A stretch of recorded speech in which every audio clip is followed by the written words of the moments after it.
Hi, I'm Amy Coots, and I'm an actor, hypnotherapist, and the founder of Acting with Courage Hypnotherapy. And in this series, I will be interviewing some fantastic actors, writers, directors, producers, anyone involved in the creative arts. And I will be asking them how and why they got into their respective careers, and the advice that they offer to other creatives to look after their mental health and well-being.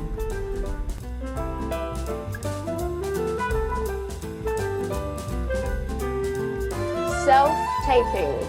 Some people love it, some people hate it. But I think it's quite fair to say that self-taping is here to stay. And my guest today is quite skilled in the art of self-taping. She is an actress and acting coach who lives in Melbourne, and she runs a self-tape studio called Joy Studio. So here is my guest, Emily Joy. Hello, Emily. How are you today? I'm really good. Excellent. Thank you for joining me. This is very, very exciting. Thank you for having me. My first question, why Joy Studio? It never meant to be a thing, like a business. It was, I was self-taping a lot and going to a bunch of different places and couldn't really find the studio that worked in a way that I wanted to. I wanted someone that was really encouraging, that was really articulate about what I was doing well. And then I also wanted someone to be able to pinpoint that bit wasn't truthful, or let's play with this idea. Mm-hmm. So I set up space at home, and then my friends started coming over to work on their auditions with me, and the booking rate was unreal. The callbacks and people getting jobs after our sessions together was really, really high, and word started to spread that this was sort of available. And at the time I was still working a cafe job as well. And then the demand just got so high that 3.5 years ago, I had to quit my cafe job to be able to help actors full time. So that's where my lovely little business started, and I really enjoy it. I love assisting actors. I love helping actors book jobs. I love helping actors get better in front of the camera with their screen work. And it's sort of been a happy accident to have this thing on the side that when I'm not acting, I'm at least acting adjacent and then acting with other people, even if the camera's not on me. That's fantastic. And it's lovely that it was this thing that kind of grew organically, and now you've been able to make a business out of it. And it's probably given you a perspective, I imagine, or it's deepened your perspective into what works and what doesn't for your own work as well, I would imagine. Absolutely. Like normally it would just be from my own auditions. I might be like, oh, well, that was good because that got a callback, or maybe I wouldn't do that again because the casting director asked for a different note. But in being able to assist other actors with their auditions, I'm seeing like so many more. I just get so much insight into being able to be on the other side with actors, and to be able, at the start, I remember someone would message me like, hey, I booked that job. And I'd be like, oh, and then I'd go watch their tape again and be like, oh, maybe it was that, or maybe it was that. And it was sort of became this little investigation for me as to articulate what great tapes were doing and how I could pass those notes on to other actors. I'm going to take you back even before you started your studio. What got you into acting in the first place? How did you get started? When I was really, really young, my mom did like a test to see how tall I was going to be, because there's some really tall women in my family. I know, this is so random. And the doctor at the time, the GP, when I was 2, had said, she's going to be about 6 foot. So mum thought, I don't ever want her to be ashamed of her height. So I'm going to put her into ballet and develop really good posture. So I started doing ballet, and I was really good at any kind of like storytelling aspect, but the actual technique, nah. So I used to find it like really fun and really easy when we had to like imagine something or do something emotive. And then when I got to high school, my high school actually had drama as a subject. And I remember thinking, oh, maybe that's ballet without the ballet bit. And I think there was like a scholarship available for some local acting school, and I did this workshop and just really loved it. I've always loved, at that point I was about 12, 13, I remember thinking that like the public speaking subject at school was always an easy A, and how could anyone be nervous that bit so easy, and didn't realize that that was sort of where my gifts were, and that being such a sensitive and emotional child could actually be a good thing and be used productively in this art form. So it's just all I've ever done and all I've ever pursued after the ballet false start. Well, it's interesting you say that, because I talked to another guest and she and I both started with dance as well. I was exactly the same. I mean, as a technician, I wasn't that strong, but my show ladyship, I guess you could call it, was always quite good, and I was quite animated on the stage and loved public speaking and did public speaking competitions. So it's very interesting how often that decision gets made. I've got friends that have gone into dance professionally, and then others like yourself who have then gone, oh, actually, what did you say? It's like ballet without the ballet. The speaking and performing element that often comes out of it. Yeah, so it's interesting how dance is often sort of that base. And then a lot of other people go into theatre or performance or whatever it might be. So if an actor comes to you, I might have mentioned this at the beginning, but Emily is based in Melbourne, for those of you who are interested. Set up what a typical day at Joy Studio is like. Sure. Well, there's 3 different kinds of sessions that an actor could have with me. One is if they have an audition and they're coming to film their self-tape. Or the second is if they just want general coaching. Maybe they're going in the room for an audition, they want to see me the day before, or they're just wanting to work on their on-screen practice. And the third is a career consultation, where we actually just sit down on the couch and chat through the business side of acting. So on any given day, I'll have a combination of those things. Today I had people just doing auditions, but tomorrow I've got someone doing an audition, someone doing a general session, and someone doing a career chat.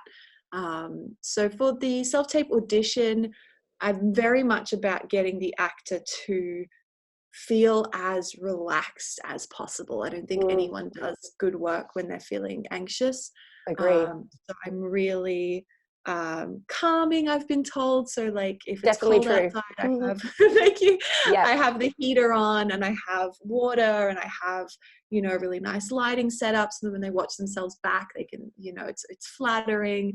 I also don't jump into it straight away. We might have a chat about how your day has been or how you're feeling at the moment. And then when we sort of go into filming, I just do a line run first. I always record it in case there's gold, but typically it's just get it out, get the words out, hear it aloud for the first time. And then we start to work on the scene. So if there's anything that I thought wasn't believable, I'm very much just from a place of truth. I've done a lot of different methods of acting, and I just come back to, do I believe that? Do you sound like a human being thinking and speaking through this conversation, or do you look like an actor saying lines? So if there's anything that wasn't quite believable or grounded, I'll sort of talk through those moments, give ideas, give suggestions.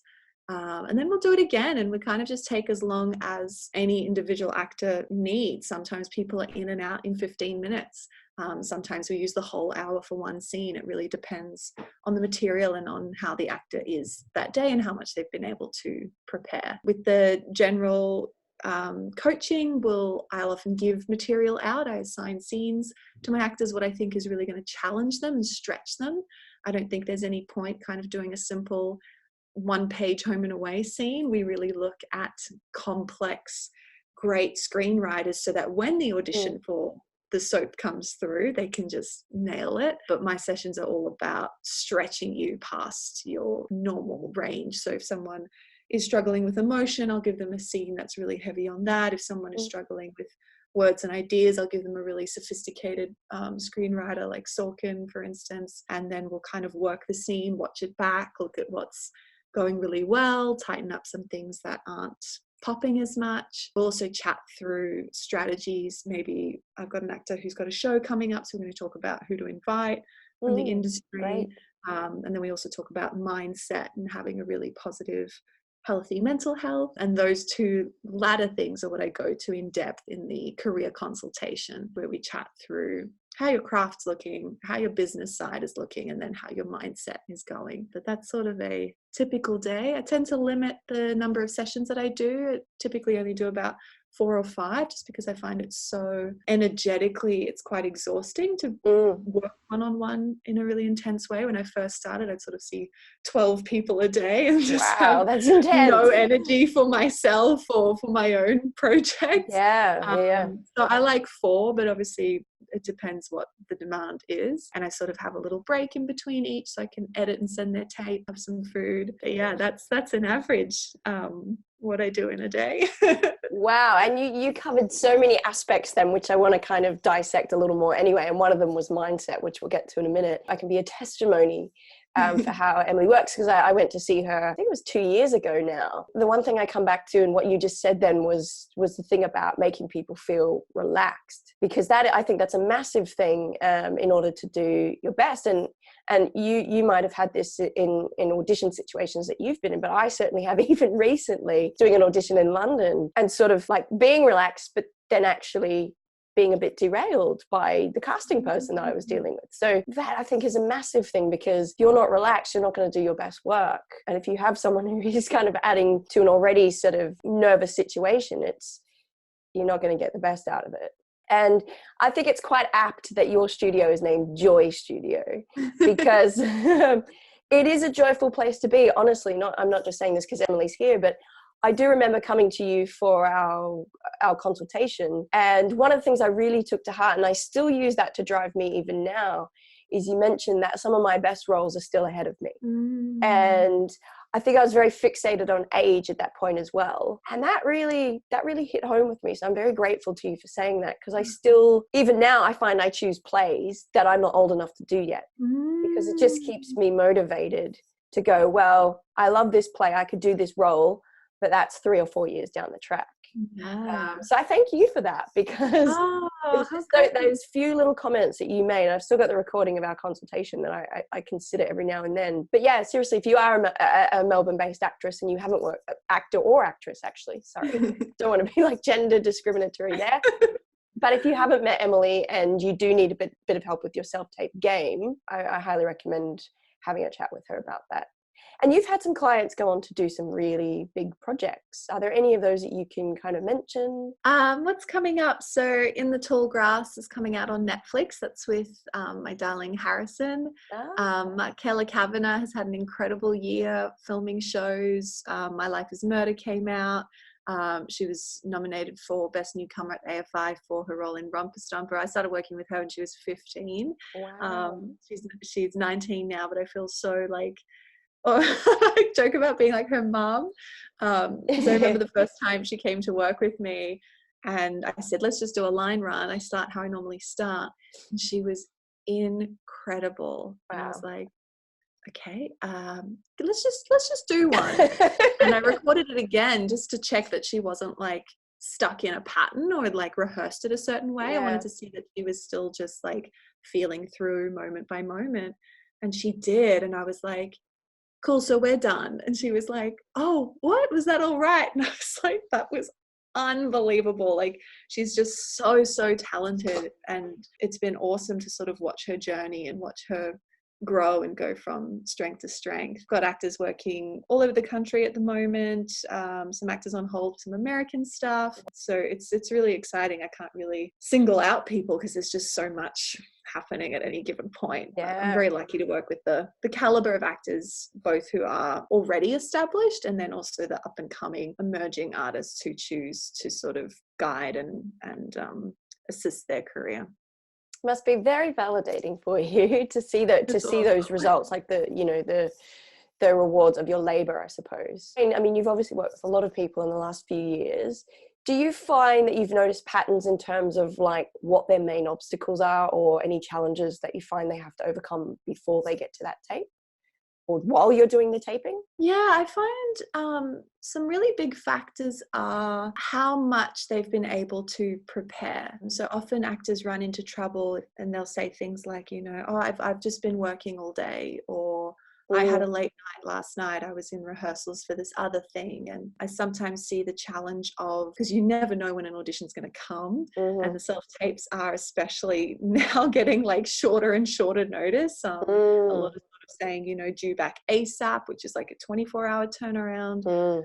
So being able to sustain a lifestyle that you're doing the things that you want to do, but then can also be completely malleable and clear 5 hours in the day to sort of prep an audition day. So I see that as a challenge. How prepared someone feels often dictates as to how our session's going to go. And sure. And that might mean that we spend an hour actually like rehearsing, and then we only film towards the end. So it really depends on the day. I've had actors do both. I've had actors show up and kind of smash it in one take, and then I've had the same actor come back a week later, go, I haven't had a chance to look at this, can we learn the script together? And we get it up in the hour together. So I'm able to work with you in both ways. Obviously it's easier when you're prepared, but I understand that that's not always possible with our busy lifestyles and with time management and stuff. So I think that's probably one. I think you help yourself when you're able to establish a way to calm yourself and a way to feel prepared and a way to feel not rushed. I'm going to throw in a slightly controversial question.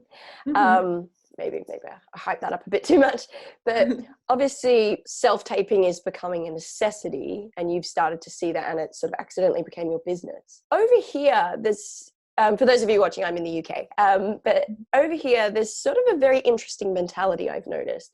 There are people that seem to feel, there's been a lot of disagreement about in the room audition and self-taping, and there's been a bit of resistance I've noticed in people that I've talked to even want to do self-taping. Which do you actually prefer, in the room audition or self-taping? I don't have a preference personally. On one hand, it's nice to meet people, but even then, a lot of the time when you're in the room, you're working with an associate or an assistant, which is still good in that you're meeting people from the company. But I feel like sometimes people think that they'll like get extra information in the room, but I do believe most casting directors are giving you everything you need to know in that self-tape instruction booklet or in the email to your agent. I like self-tapes in that I get to film them when I want and send off the take that I like, but I do see with my most successful actors that they do work really quickly, and they kind of are nailing their self-tape in a way that I know translates to being in the room when you only get 1 or 2 takes. So I find that really interesting. I sort of don't believe in people go, oh, I love self-tapes, I can work on it the whole day. It's like, well, if you're needing 12 hours to nail 2 scenes, you're probably not ready for that job. Controversial. It's almost like if you've been quite experienced at auditioning in the room, it sort of enhances your ability to self-tape really quickly. You're almost treating it like you are in the room, aren't you? In a sense, if you look at it that way, because if they are working with you, it's almost like you are a casting person in a sense, because you're giving them the feedback and then you're doing it again. So perhaps it's not that far removed, and you're sort of replicating that process anyway, but then sending it off again to that person who's casting the project. So for people who do decide to go it alone, I know that you release top tips for self-taping. You've written about it and you've talked to people about it, and in your own videos you've talked about it.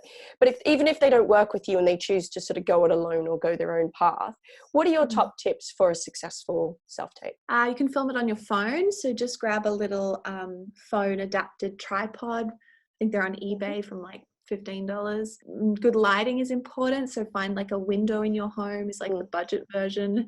Do it between like 9 a.m. and 3 p.m.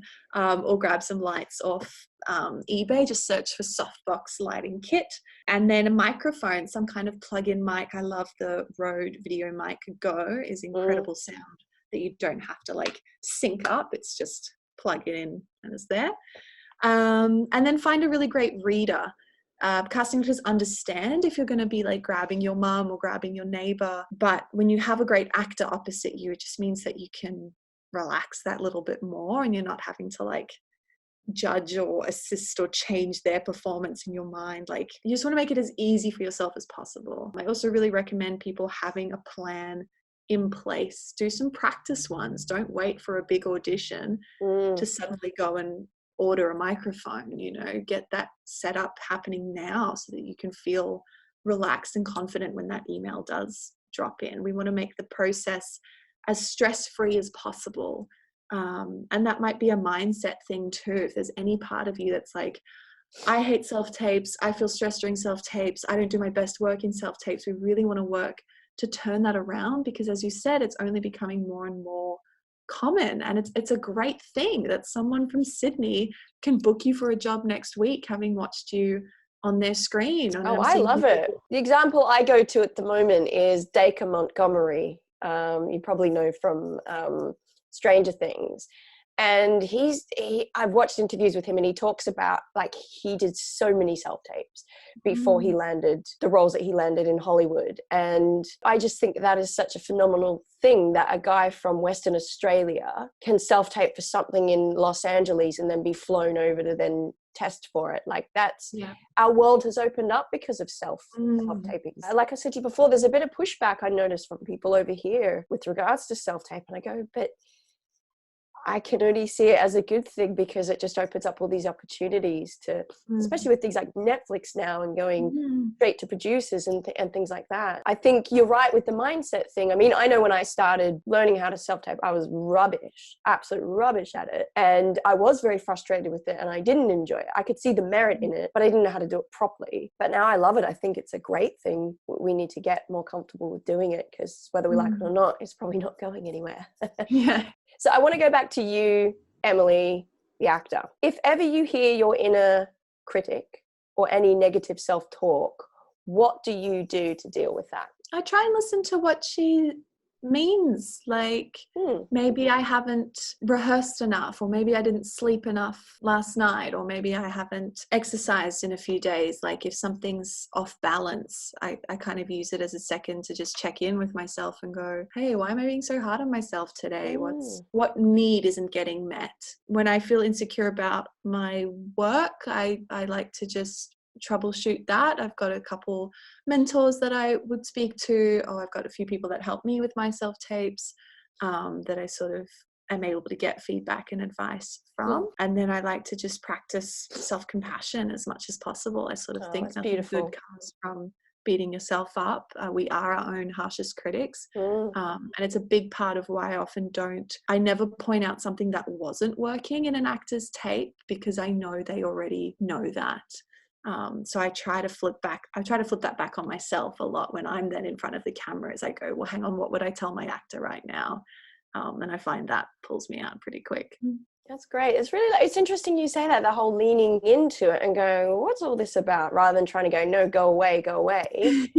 That's a really great thing to do, I think, is to go, okay, where is this coming from, and how can I turn that around? And it's great if you're taking the advice that you're giving, because we often give really good advice to other people, and then not to ourselves, and it's like, wait a minute, I wouldn't speak to that person the way I'm speaking to myself, so why am I doing that? That's lovely advice. Do you have any self-care rituals to kind of keep you well balanced and pushing forward? And what would you recommend to other actors? Well, what works for me is seeing my psychologist every 4 weeks. A great variety of physical movement, whether that's stretching or Pilates or boxing. I really thrive off a variety of that kind of stuff. Sleep is a huge one for me. It is a massive priority. So I've been working on getting my sleep hygiene up to scratch. For example, I'm reading a paper book at the moment before bed instead of reading on my phone. Fabulous.